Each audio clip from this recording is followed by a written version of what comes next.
Well, hello there. How is everyone? I hope you're all well. It's Sunday. It's Sunday. And for some, Sunday is a day of rest. Not for me. I'm on it. But it's only going to be a quick one as we look at some questions. Just some questions. We'll keep it kind of easy for this weekend. Some questions in the Idaho 4 case that I specifically would like the people who believe that Bryan Kohberger did this crime and did it completely on his own. I want them to answer. Everyone can answer, but specifically these people. Now, first of all, question 1. Why would Bryan Kohberger, if this was a premeditated crime, why would Bryan Kohberger have taken his phone? Now, bearing in mind that he was obviously acutely aware that he had to disable the phone in order to stop people being able to see his location, but why would he have taken it in the first place? Bearing in mind, think of it like this. You are going to Moscow, Idaho to commit this crime. That's your intention. You've got your K-bar knife. You're ready. You're dressed all in black, and you're heading to go into this home and do this crime. Why would you take your phone?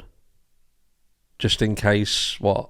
I don't understand that. So I'd like people to please tell me that. And I don't want just an answer saying he's stupid, because we know the guy is not stupid. He is not a stupid guy. So you need to be able to explain to me exactly why this guy decided that he would take his phone. Number 2, why would he drive his own car? Bearing in mind he's been to this area. We know that he's been to this area and he's been here multiple times. That's what we've been told. That's what we've been led to believe. That he was able to go into this area at least 12 times, and we're told that he utilised this time in order to potentially do reconnaissance on this property. So if that's the case, why drive your own car?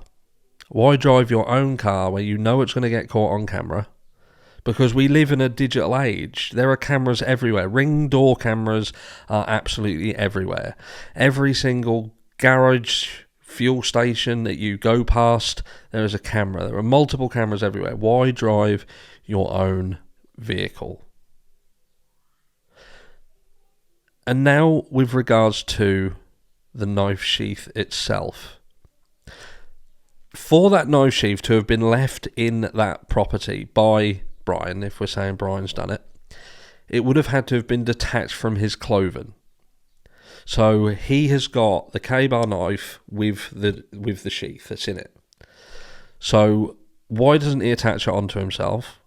Argument could be that he's potentially wearing clothing that doesn't allow it, but he would have known that before he went in the house. So why wouldn't he have just left that in the car and just taken the knife?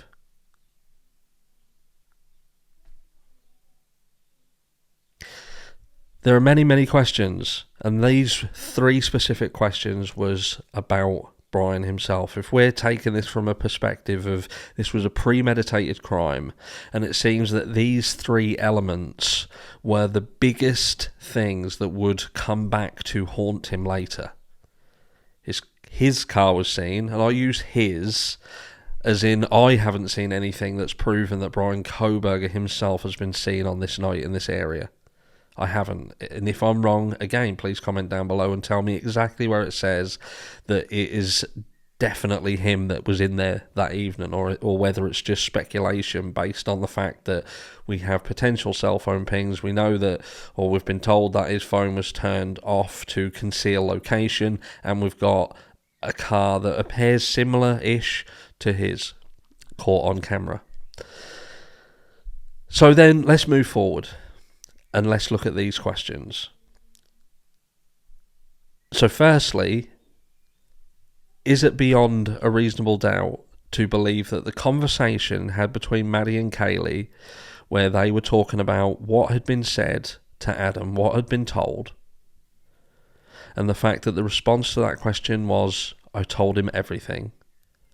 Further on in that conversation, it seemingly says they're going to get you for this. Is it not beyond a reasonable doubt to consider that that conversation could have potentially been part of what happened at that property that night? Beyond a reasonable doubt, I'm saying. Imagine you're on a jury and this is brought to you. You played the recording, this conversation. What do you start thinking as a juror? Hold on a second. Next, the 8 hours time delay. And I know we've done it to death. I know that we have done the 8-hour delay to death. But at the end of the day, whether we've done it to death or not, that's what happened. This crime took place, and there were people in Moscow, Idaho, around this area, especially in the sorority sisters circle, that were having a conversation on Snapchat as early as 8:30 in the morning, discussing what had happened. So if someone is able to reach out to sorority sisters and spark this conversation, and this conversation is swirling, why was law enforcement not contacted until 11:58 a.m? That is when the 911 call apparently went in. 11:58 a.m, 911. Speaking of a potential unconscious person. Now, bearing in mind that the Snapchat conversation, according to Dave, had started with someone had been stabbed. It then went on to an overdose and potentially that someone had been ODing, and that had carried on for some time apparently. And that kind of goes hand in hand with the 911 call, with someone being called and saying there's an unconscious person. Now, was it, in fact, nobody even at the house that called 911 at all? Was it someone who was within the Snapchat conversation that called 911? Now, we've heard renditions of what happened that morning and how 911 call came about. I've done a video about it previously that I was sent by someone who was claiming to have been close to ground zero. How true that is, I don't know. But these questions, it is a felony. It is a felony in the state of Idaho to not report this situation. That is a felony in itself. And when you watch James Fry getting questioned about this, his head turns into a fucking tomato. But these questions, I all feel, deserve to have an answer. And when you pair them all together, and on one hand you're trying to say that a smart student who was one of two put on a doctorate program, who had studied criminology, DNA, everything surrounding sort of murders and this situation, not the criminal element. Some people have turned around and said he hasn't studied law. I get that, he hasn't studied law, but he has studied about crimes specifically, things that get people caught. Alright? So he knows. And why would he commit the three most ridiculous sins? Take your phone, take your own car, leave something that connects you directly to the scene. And I don't want to hear he's just stupid, because that's not going to be a very good argument in court when they're trying to say this was premeditated, planned, and he did it. And then, like I say, the aforementioned 8-hour time delay and this conversation that seemingly shows that something has been said to someone and there will be a repercussion to it. Let me know down below. I'm not going to make it too difficult, but I'm just interested because these kind of conversations are potentially what you're going to see in trial if it gets that far. I'll see you all in the next one.